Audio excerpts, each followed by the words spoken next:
तो आज दो सक्सेस स्टोरी है। कंट्री का नाम है फिनलैंड। तो एक स्टूडेंट है, साथ में डिपेंडेंट है। ये दोनों ने हमारी जो सर्विस है 95% ऑनलाइन ली है। आई थिंक सो ये साउथ साइड के हैं। तो इन्होंने हमारी वीडियोस वॉच की। आई थिंक एक बार शायद फिजिकली भी मुझे मिले हैं ऑफिस में आकर।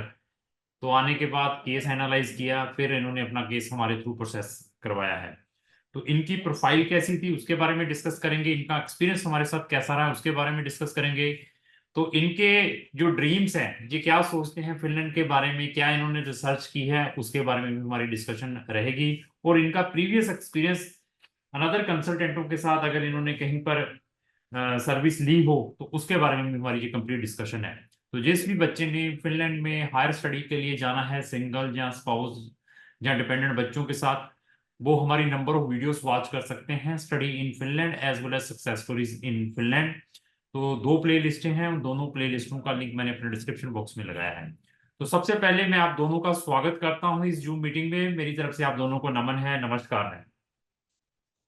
नमस्कार। तो सबसे पहले मैं ये पूछूंगा कि आपकी कौन सी स्टेट है? सर महाराष्ट्र से हैं फिर। तो देखिए कहाँ है महाराष्ट्र और पंजाब कहाँ है। तो आपने हमें कहाँ से सर्च किया था, हमारे बारे में कहाँ से पता चला? यूट्यूब से सर इसका एक किस्सा है, मैं आपको बताती हूँ। एक्चुअली हम अप्लाई कर रहे थे कनाडा के लिए ठीक और है। हमारे साथ उसी दिन फ्रॉड हो गया था। उसी ठीक है। दिन जैसे उसी दिन और हम बहुत ही ज्यादा डिप्रेस्ड हो गए थे। ठीक तो है। हम ऐसे यूट्यूब पे सर्च कर रहे थे तो आपका वीडियो पॉपअप हुआ यूट्यूब पर। ठीक तब है। से फिर हम रिसर्च करते करते करते फिर आपके कंसल्टेंट्स को हमने कांटेक्ट किया, दीपक सर एंड भूपेंद्र सर। और फिर थोड़ा वैसे ट्रस्ट बिल्ड होता गया। फिर मेरे हस्बैंड भी आपके ऑफिस आए थे जलंधर। फिर कंफर्म हो गया कि हमारा यही से होगा। ठीक है।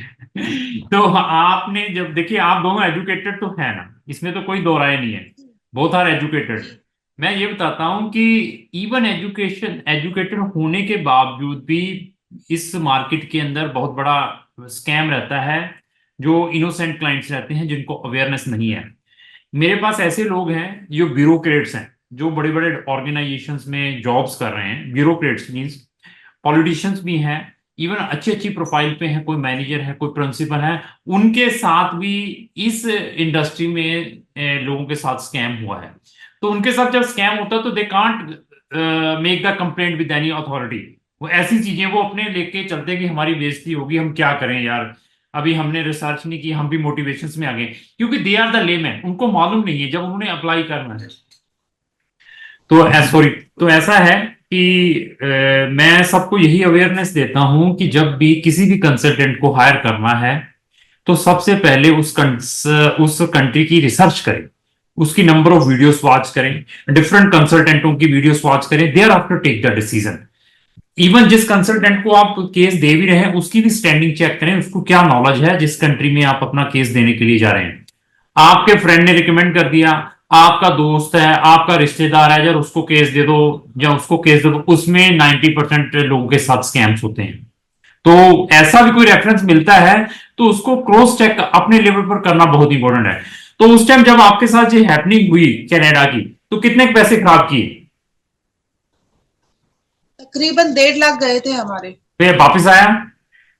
नहीं, नहीं आया। तो वर्क परमिट के नाम पे, स्टूडेंट के नाम पे या किसके नाम पे?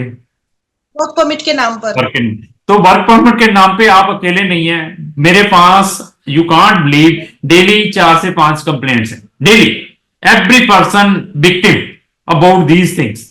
हर पर्सन के साथ ये चीट हो रहा है क्योंकि लोगों ने दुकानें खोली हुई हैं, आप इनोसेंट हैं, आपको अवेयरनेस नहीं है उस चीज का। The people are in cashing, उनको उस चीज को इनकैश कर लेते हैं। तो उसमें मैं सबसे बड़ा फॉल्ट कहूंगा पैसा डालने वाले का, जो क्लाइंट है उसका सबसे बड़ा फॉल्ट है। फॉल्ट मैं ये नहीं कहूंगा एजेंट, एजेंट ना तो छोड़ो, उसने दुकान खोली हुई है, हम रिसर्च नहीं करते, हम क्रॉस चेक नहीं करते, दैट इज द प्रॉब्लम। तो एनी हो, तो आपको 1.5 लाख खराब करने के बावजूद भी, मैं देखो कहां फार फ्रॉम बैठा हूं, जलंधर में, पंजाब में। तो आपको क्या लगा कि हम आपका काम कर पाएंगे? ऐसे कैसे ट्रस्ट हो गया? सर आपके ना कोई वीडियोस थे यूट्यूब पर जहाँ पे क्लाइंट्स के टेस्टिमनीज थे कि हमारा वीजा लग गया, सक्सेसफुल हो गया। तो हम्म, हमने बहुत रिसर्च किया, एक्चुअली बहुत ज्यादा। पहले आप आपकी कंसल्टेंसी पे रिसर्च करने से पहले हमने फिनलैंड एज अ कंट्री पर भी रिसर्च किया कि यहाँ पर जाएंगे तो हमारी इनकम और जो हमारा कॉस्ट वगैरह सब कुछ कैसे मैनेज होगा, मतलब सब इंफॉर्मेशन वगैरह मैनेज हमने पहले निकाल लिया फिनलैंड के बारे में। फिर हमने सोचा कि yes, this is also a very good option. Europe is also a very good option, and I think Crown Immigration has so much of information. जैसे आपके बहुत सारे नॉट ओनली फिनलैंड पर बहुत सारे दूसरे भी कंट्रीज है जिसके आपने वीडियोस बना रखे हैं। हमने सारे कंट्रीज का के वीडियोस देखे, फिर हमने डिसाइड किया कि Finland he is a better option for अस। और उसके बाद में हमने बात भी किया था। उन्होंने बोला शायद दीपक सर ने फर्स्ट टाइम जो फर्स्ट कॉल हुआ था हमारा, शायद दीपक सर ने आंसर किया था। And it was Saturday evening रफली अराउंड 6:30। उन्होंने बोला अभी ऑफिस तो बंद हुआ हो गया है मैम, पर आप मंडे को कॉल करिएगा। पर in Finland you have an option कि you can travel with your spouse as soon as the main applicant gets the visa। उसके 15-20 दिन में स्पाउस का भी आ जाता है, क्योंकि हमारा मेन कंसर्न था that we wanted to travel together. तो that was also good option for us, because work permit का जो हमने कनाडा में भी इंफॉर्मेशन निकाला था, उन्होंने बोला कि स्पाउस का 6 महीने 8 महीने, और उसमें भी कंफर्म नहीं है कि स्पाउस को मिलेगा कि नहीं वीजा। तो तकरीबन 1-2 साल तो ऐसे आई मीन सेपरेशन के हिसाब से तो हम सोच ही नहीं सकते कि traveling without spouse alone, and then you get more vulnerable, the client gets more vulnerable, और वहां पे जाके और भी मिस्टेक्स कर देते हैं। तो इसी कारण से हमारा ये पहले से ही एजेंडा था कि हम दोनों को एक साथ ही ट्रैवल करना है। ठीक तो ठीक। उस हिसाब से फिनलैंड का जब हमने रिसर्च किया, हम इतने हताश हो चुके थे सर जिस दिन वो हमारे साथ स्कैम वगैरह हुआ। तो पहले उनका प्रोसेस ऐसा था कि उन्होंने बताया कि आपको आइल्स में 7 या 7.5 लेकर आ जाएंगे, आपको वर्क परमिट आराम से मिल जाएगा। ठीक है। मैंने आइल्स में 7.5 लेकर आई हूँ, ओ माय और गॉड, ठीक उनके है। करके 8.5 ऐसे करके स्कोर्स करके 7.5 लेकर आई हूँ जनरल आइल्स में। और उसके बाद में उन्होंने क्या किया, हमसे एक कॉन्ट्रैक्ट साइन करवा के लिया कि आपको ये पैसे रिफंड नहीं मिलेंगे। तो तभी भी मुझे थोड़ा सा शक हुआ कि ऐसे क्यों इन्होंने किया।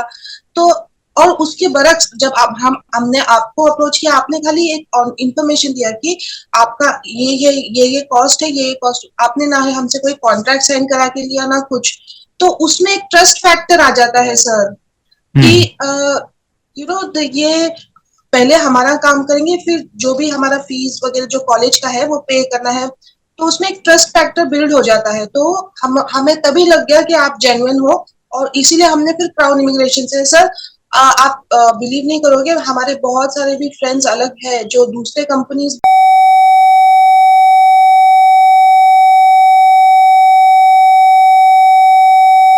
या अपडेट नहीं करते इंफॉर्मेशन। तो मुझे कभी कभी बुरा लगता था। तो अभी उन्होंने उनके भी पैसे अटक चुके थे, तो उनको मैं रेफर नहीं कर सकती थी कि आप क्राउन इमिग्रेशन की तरफ आओ। तो अभी तो फिलहाल मेरा एक्सपीरियंस काफी अच्छा रहा है क्राउन इमिग्रेशन के ठीक है। साथ। तो भूपेंद्र हाँ, और तो मैं दो तीन चीजें पूछनी है। आप दोनों की अर्निंग कितनी है इंडिया के अंदर? रफली 70-80,000। दोनों की? 78,000, 70,000? 80,000। 80,000। तो आपको मालूम है कि वहां की लाइफ कैसी है फिनलैंड की? रिसर्च तो किया होगा, मैंने जब रिकमेंड किया होगा तो लगता है कि इजी लाइफ है? नहीं सर, ये I am prepared for this. ये the people are thinking, the लोगों की क्या थिंकिंग है कि बस सारा कुछ फॉरेन में ही है, जैसे आप भी सोच रहे हैं और जो लोग फॉरेन में सारा कुछ है। तो ऐसा है कि फॉरेन की लाइफ, आप सच बताइए, आप यूके में कितने साल रहे हैं? तकरीबन 3.5 साल। 3.5। आप अगर की लाइफ को इंडिया की लाइफ में कंपेयर करते हैं, कौन सी इजी लाइफ है? To be very honest, Indian life बहुत ही इजी है, एंड इजी है? यूके में बहुत हार्ड वर्क है। बहुत टफ है। क्योंकि मैं बहुत जॉब्स किए हैं, बहुत मैंने वहां सारी। पे एज अ क्लीनर किया है, एज अ वेटर किया है, एज अ स्कूल ओहो। में जब स्कूल जाते थे स्कूल की क्लीनिंग किया है, मैंने सब ओहो। कुछ किया है सर। आपकी तो हायर आई एम आपकी हायर एजुकेशन क्या है? होटल मैनेजमेंट, नहीं, होटल मैनेजमेंट डिग्री, आपने हॉस्पिटैलिटी। 4 ईयर की डिग्री की है? 3 इयर्स की। 3 इयर्स की। और ये कहाँ से, इंडिया से ही है? नहीं, यूके से किया है। यूके से। और आपने यूके से 3 साल की डिग्री की है, और साथ में आपके 7.5 आयल्स है ना जर्नल में। देखिए, तो आप ये देखिए कि इतने हाईली क्वालिफाइड हैं, यूके में क्लीनिंग तक की जॉब की है। तो इससे आप यू कैन अंडरस्टैंड, जो लोग इस वीडियो को भी देख रहे हैं, कि बाहर की लाइफ कैसी है। अभी एक बच्चा है 12th पास करके जाता है, ओनली 12th पास करके, तो उसका क्या फ्यूचर है यूके जैसी कंट्री में, या कहीं पे भी जाता है। आपको तो फिर एक्सपीरियंस है, आपने यूके की भी डिग्री गेन की हुई है, और you can easily settle in Finland जैसी कंट्री में। दैट इज माई परजम्पशन है, that is my experience. Instead of जो +2 वाला बच्चा पास, जस्ट जिसने 12th की है, घर में कभी कोई काम नहीं किया उसने, ना कभी अपने क्लोथ को क्लीन किया है, ना घर को कभी क्लीन किया है, ना कभी अपनी कार को वॉश किया होगा, सारा खाना पका पकाया मदर दे देती है, तो उनकी लाइफ बड़ी डिफिकल्ट है। चाहे वो लड़का जाता है, चाहे वो लड़की जाती है, उनको ये लगता है कि फॉरेन इज वेरी इजी, वहां पर सारा कुछ बना बनाया पड़ा हुआ है, इजी अर्निंग है, जाकर अभी ऐश करनी है। तो व्हाट इज नहीं द सर, ऐसा नहीं है। लोगों के दिमाग में ये प्रिजम्पशन है कि हम अब्रॉड चले जाएंगे तो हमारा लाइफ नहीं नहीं। Right from the time you wake up, आपको ब्रेकफास्ट आपका खुद बनाना है, वेरी आपको गुड, आपके कपड़े खुद तय करने हैं, वेरी गुड। आयरन करने हैं, आपको बस और ट्रेन के लिए आपको खुद भागना है। बस पास एक्सपायर्ड है या और कुछ बैलेंस है, क्योंकि आप टाइम क्या हरी में पहुंच जाओगे, आपको पता चला आपका बस पास। You have to be very very very on your toes for everything, and there is nobody who can make decisions for you. You have to make your own decisions. जैसे कि आपको ऐसे मतलब बहुत सारे बच्चों को ऐसे लगता है कि हम अब्रॉड जाएंगे पार्टी वार्टी करेंगे, ऐसे नहीं है। इस रात भर जो लोग पार्टी करते हैं वो लोग दूसरे दिन कॉलेज नहीं पहुंच पाते, फिर वहां से इमिग्रेशन से लेटर आता है कि आपका अटेंडेंस वीक क्यों हो रहा है। क्योंकि मेरे क्लास में ऐसे थे, कुछ फिलिपीनी स्टूडेंट्स थे, इंडियंस तो ऐसे कभी करते नहीं थे कि आप। और उनको इमिग्रेशन से एक बकायदा बंदा आया था, वो उसने सवाल किया कि आप क्यों, आपका अटेंडेंस इतना कम क्यों है। कोई कोई लोग ऐसे भी होते हैं कि कॉलेज में खाली अटेंडेंस लगाकर चले जाते हैं और बाहर जाकर काम करते हैं, तो उसमें भी सवाल उठते हैं। और लोगों को ऐसे लगता है कि बहुत इजी लाइफ है, ऐसा नहीं है सर। आपको रेंट के लिए इंडिया में कैसे हम, हमारे पास एक एडवांटेज है कि हमारे पास लैंग्वेज है, तो हम अपने लैंडलॉर्ड को ये बता सकते हैं, सर एक 10 दिन का टाइम दे टाइम दे दो, दीजिए, मैं हाँ। बट वहां पे कोई टाइम नहीं, वहां पे एक दिन का हाँ, टाइम नहीं देते, they are very commercial. They are very very commercial sir. And वो लोग डायरेक्टली बोल देते हैं कि अगर आप रेंट नहीं पे करे तो प्लीज आप दूसरे दिन खाली कर दीजिएगा, ऐसे। तो बट तो वो मुझे, सारा सब। मैं देखिए जैसे आपने बताया ना, you can't believe I am giving the same counselling to all the students whatsoever going through my agency. We are not only interested for our money, कि पैसा आए पैसा आए पैसा आए। बट देखो, सर्विस चार्जेस मैं भी लेता हूं, ऐसा नहीं है कि I am not taking the service charges, मेरी भी फीसेस हैं जो आपसे ली हैं। But before sending any student to any country, parents को भी समझाने की कोशिश करता हूं, बच्चों को भी समझा, but they are not bothered. जाने के बाद दे आर रियलाइज कि यार बड़ा गलत डिसीजन था, अच्छा डिसीजन था। जो तो हार्ड वर्कर हैं उनके लिए तो इजी है, that is not a problem. जिन्होंने घर में काम नहीं किया, तो हाउ आई कैन एक्सपेक्ट कि वो वहां जाकर इजीली अपना कोई काम कर पाएंगे। तो एनी हो, तो बहुत अच्छा लगा है। तो आप की जो सारी की सारी सर्विस है, क्या ऑनलाइन रही है, क्या बार बार चक्कर लगाने पड़े हमारे ऑफिस के? नहीं सर, ये पॉसिबल ही नहीं था, क्योंकि यहाँ से वहां पहुंचना it was next to impossible, और फ्लाइट के टिकट्स इतने महंगे। तो सारा सब कुछ ऑनलाइन ही हुआ है हमारा। ठीक ठीक। ना ही ऐसे जैसे अभी आपके साथ जूम मीटिंग हो रहा हो, वो भी नहीं हुआ है। ज्यादातर व्हाट्सएप पर ही सारा अपडेट एंड कॉल्स वगैरह, दैट्स ऑल। ना वीडियो कॉल, कुछ नहीं, सब कुछ हमारा ऑनलाइन हुआ है सर। तो कभी आपको ऐसा लगा हो पैसा डालने के बाद हमने कभी आपको इग्नोर किया हो, फोन ना उठाया हो, टाइमली अपडेशंस ना दी हो, कभी ऐसा महसूस हुआ हो हमारी पूरी कंप्लीट टीम के साथ? नहीं, ऐसा तो कभी लगा नहीं। हाँ, ये तो एक स्टूडेंट का ये होता है, जैसे एक्साइटमेंट के अभी मैंने इंटरव्यू दे दिया, अभी मेरा कब आएगा, ये कब आए एक्साइटमेंट तो रहता है। टाइम से पहले कॉल करके अपडेट लेना। पर वो उसको एक वो एक ऑप्शन को छोड़ के जो हमने सामने से कॉल किया, उसके जैसे ही टाइम, जैसे जो टाइम फ्रेम फॉर एग्जांपल हमको दिया है कि आपके 15 डेज तक आपको ये अपडेट आ जाएगा। तो अगर हमने 10th डे पे कॉल किया है, तो ऑब्वियसली सामने वाला इंसान, क्योंकि हम भी नर्वस होते हाँ, हैं, नेचुरल। तो सामने एक इरिटेट भी हो जाएगा। और उस वैसे हमने किया है भूपेंद्र सर, पर तो सर ने बहुत ही कामली हमको हैंडल किया है, बहुत ही ज्यादा। तो आपको मालूम है कि आपकी रेजिडेंसी कितने टाइम में अप्रूव्ड हुई है after giving the biometric at Delhi? जी सर, हमारा जो बायोमेट्रिक्स था वो इंटरव्यू के वक्त ही हो गया था। हाँ। और इंटरव्यू जब हम गए थे, और कार्ड मेरा आया था रफली 12 to 13 डेज में। नहीं, और मेरा तो वीजा अब अप्रूवल कब आई थी, जो ऑनलाइन अप्रूवल आती है? हेलो। दूसरे ही दिन। दूसरे दिन। तो जब आप आपके स्पाउस की अप्रूवल कब आई है? दोनों ने इकट्ठे दिए होंगे बायोमेट्रिक, तो इनकी अप्रूवल कितने दिन के बाद अप्रूव हुई? जनवरी 17 को हमारा। मेरा मेरा आया तो 35 डेज में, 35 डेज। हाँ। तो मैं पहले अपना बताती हूँ, फिर इनका बताती हूँ। पहले जनवरी 17 को मेरा इंटरव्यू था इमिग्रेशन में, और 18 को मुझे वीजा आ गया था। ठीक है, तो एंड इनका 31 हाँ, और 31 जनवरी को मुझे मेरा आरपी कार्ड मिल चुका मिल था। गया। ठीक है, तो भाई साहब का? और इनका मेरा 21 फेब में आ चुका था डिसीजन। ठीक। ठीक है, मतलब आपको 30-35 दिन लगे हैं। हाँ, 30-35 डेज लगा। 30। तो ऐसा है कि स्पाउस के केसेस सारे के सारे इस बार डिले हुए हैं, किसी को 35 दिन, किसी को 40 दिन, कोई 25 दिन में भी आया है, तो उसमें कोई ऐसी प्रॉब्लम नहीं है। तो मेरी आपसे यही रिक्वेस्ट है कि आपने पहले भी बहुत पैसा खर्चा है यूके की degree, it is not so easy degree, बहुत सारे पैसे लगते हैं वहां पे, पाउंड्स में पैसे खर्चे हैं आपने। तो यहां पर भी आपने बहुत सारी इन्वेस्टमेंट कर दी है, जो आपकी सेविंग पड़ी होगी आपने यहाँ पे इकट्ठा किया है। तो वहां जाकर जितनी स्ट्रगल ज्यादा करेंगे उतनी जल्दी ज्यादा सक्सेस होंगे। अगर आपने करेक्ट। इजी लाइफ ले ली, 10 नेगेटिव लोगों से मिले हैं, आप भी ऐसे नेगेटिव बन जाएंगे।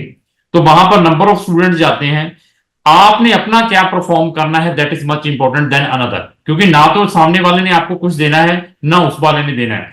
आप जो करेंगे वही आपको उसके रिजल्ट्स मिलेंगे। तो मेरी तो भगवान से यही प्रेयर है कि आप एज अर्ली एज पॉसिबल जाकर सक्सेस हुए वहां पर फिनलैंड में। तो बाकी इन केस अगर आपके वीजा में कोई प्रॉब्लम आती है, आपके रेजिडेंसी परमिट अप्रूव नहीं होता, तो what will be your situation? Sir मैं फिर से देखती थी कि अगर क्या डॉक्यूमेंट्स मिस हो गए जिसकी वजह से रिजेक्शन आया तो है, आप या क्या। क्या आप अपना कंसल्टेंट भी चेंज करते हैं? नहीं, नहीं नहीं नहीं। हाँ। तो ये चीज, मेरा क्वेश्चन पूछने का मतलब ये है, this is not for you, मतलब this is for another public जो हमारे साथ जुड़े हुए हैं, जो जुड़ना किसी और भी कंसल्टेंट के साथ चाहते हैं। तो उनसे मेरी यही रिक्वेस्ट है कि कहीं पर भी कोई भी चीज 100% नहीं है। अगर कुछ भी दैट्स चीज, कोई भी चीज अप एंड डाउन होती है, तो आपके कंसल्टेंट की कंपिटेंसी जरूर चेक करें। उसके पास क्या वैसे बेस्ट ऑप्शन है आपके लिए, वो कैसा बिहेवियर है उसका, आपने उसके साथ 3-4 महीने स्पेंड किए हैं, 6 महीने स्पेंड किए, तो यू कैन जज इट कि बंदा वो कैसा कमर्शियल है, या बंदे के अंदर ह्यूमन बीइंग है। तो ऐसी चीजें जरूर चेक करें।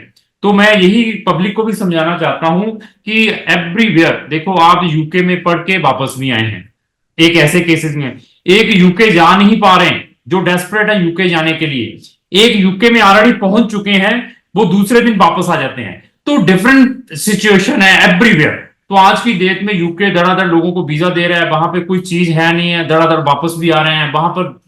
80% अवर स्टूडेंट इंडियन, 80% यूके का अवर, बहुत है। 80% 80% अगर पंजाबी, हरियाणा और राजस्थान के स्टूडेंट वहां पर इलीगल है, 80%। तो ऐसी ऐसी that's correct. They are not हाँ गोइंग मैंने टू। हाँ, यूनिवर्सिटीज में जाते नहीं है, यूनिवर्सिटीज में जाते हैं तो वो अपने लिविंग एक्सपेंसेस नहीं अकोमोडेट कर पाते। तो ऐसी सिचुएशंस हैं। तो ओवरऑल फिर एक्सपीरियंस कैसा रहा क्रॉन की टीम के साथ? सर बहुत ही अच्छा रहा। इनफैक्ट मैं बहुत सारे लोगों को रेकमेंड करने वाली हूँ, क्योंकि मेरे बहुत सारे फ्रेंड्स भी हैं और इनके भी बहुत सारे फ्रेंड्स हैं जो ट्रैवल अब्रॉड करने का सोच रहे हैं। ठीक और ठीक। उन्होंने अभी ऑप्शंस क्या रखा है कि दुबई, सिंगापुर, वो सब ऐसे ऑप्शंस रखे हैं। तो हमने उनको अभी फिलहाल तो कुछ बोला नहीं है, और हमने बोला कि थोड़ा हमारा सब सॉर्ट आउट, तब फिर हम आपका नंबर कांटेक्ट वगैरह देंगे। और मेरी एक और फ्रेंड है सर, जो आपने उनकी जो ब्रांच मैनेजर है ना, वो मेरी बहुत अच्छी फ्रेंड है, ठीक है। जो पूना में ब्रांच है। तो उन्होंने वो भी मेरे लिए Canada as a student permit कोशिश करी थी, तो पर हमारा हो नहीं पाया। तो जब हमारा हो गया और हमने उसके पास जाकर बोला कि ऐसे ऐसे हो गया, उसमें अच्छा हो गया, कॉन्ग्रेचुलेशंस, कैसे कैसे? तो फिर मैंने आपके कंसल्टेंसी के बारे में बताया, तो उन्होंने पूरा इंफॉर्मेशन बोला कि नहीं क्या, तो मेरा भी कुछ होगा ना तो मैं स्टूडेंट्स को यहाँ से रेकमेंड करूंगी, तो चलेगा ना? मैंने ठीक बोला ठीक ठीक ठीक है, तो सर को एक बार बात करके आपको इन्फॉर्म कर ठीक है। तो बहुत अच्छा लगा, आपने रिकमेंडेशन भी देनी स्टार्ट कर दी है लोगों को। हमारे पास तो ऐसा है, जैसे आप लोग हैं ऐसे वर्ल्ड वाइड हमें वीडियोस देखते हैं, किसी का काम नहीं भी होता है तो they are also recommending our company, since we have no any bad intentions towards any clients. तो बहुत बढ़िया लगा आपसे डिस्कशन करके। तो कल किसी फ्रेंड ने भी आपको मिलने के लिए आना हो, आपके सिस्टर ब्रदर ने, आपके पेरेंट्स ने फिनलैंड में, तो मैं उनकी भी जरूर हेल्प करूंगा। थैंक यू, बहुत अच्छा लगा ठीक आपसे है। बात। धन्यवाद। so thank much. You. Thank you thank you. Sir. हाँ सर बोलिए। ओके हो सर, गया। थैंक मुझे यू। ये भी पूछना था कि उनकी जो बहन है ना, ये हम्म नर्सिंग कर रही है अभी हम्म फिलहाल इंडिया में, हम्म। और उनको ना वहां पर मुझे फिनलैंड में अभी का नहीं, 1 2 3 साल बाद के बारे में बात तो करें, जब उन हम सेटल वहां पर। देखिए, जो मेरे क्लाइंट साथ में जुड़े होते हैं, एक मैं और चीज बता देता हूँ इस वीडियो में, उनके बाद उनको मतलब हम बहुत अच्छा डिस्काउंट देते हैं जो सेकंड टाइम हमारे पास आते हैं। जब भी आपकी सिस्टर ने कहीं पर भी जाना हो, आपके ब्रदर जो, वो मैं कहता हूँ ब्लड रिलेशन में है, तो we are giving a very handsome discount to them. क्योंकि एक ट्रस्ट बन जाता है, हमें भी, we are not bothered about the money also. मैं उनका फ्री में भी स्टार्ट करता हूँ कि कोई बात नहीं, फीस आप बाद में दीजिए जब वीजा आएगा, उसमें भी हम डिस्काउंट देते हैं। ऐसी प्रिविलेज है हमारे पास। ठीक है जी। Okay okay sir. Thank you, धन्यवाद, थैंक यू।